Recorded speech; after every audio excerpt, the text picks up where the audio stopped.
If you like to prepare your point cloud for your Dietrichs software, then it might be interesting to use the pinpoint registration tool. First of all, you have very powerful, as of course it's just a point cloud sample of a hotel room, so that's not really interesting for this application. But what you can do here is you have a very powerful cleaning tool. So you can import the data directly from the scanner you use, and then you can align them and do the orientation and stuff like this.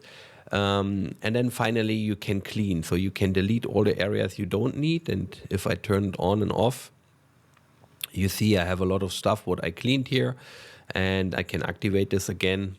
And the cleaning tools are here. If you click on this icon, then you have this different function what are available in the pinpoint registration tool. Anyway, if I did the cleaning, I'm finished, I go to edit, filter points, and then I have my different cleanups here. So to finalize the cleanup, I activate it and I say apply. Now the point cloud will be cleaned and deleted, at least for the points what you don't want into it. And after this point, we come to the export. So I make a little cut here and then I'll be right back with you.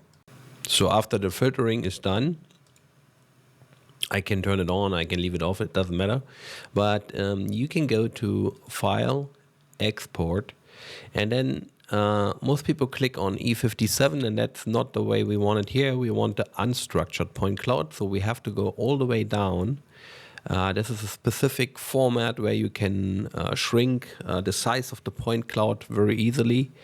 And then let's say we want a point every 3 millimeters. That will be enough for our application. And then we can say OK. And then the pinpoint software will start the export, and you can name it. And I also do it like hotel, and I call it, for example, E57 and then 3 millimeters. So I know what I did here. And then I click on save, and the export will start and it will work. And then you can import the data, and you have a very small data set to import, and it will be a lot more easier to handle in your Dietrich software. So that's it for today. Thank you so much and have a great day. Bye.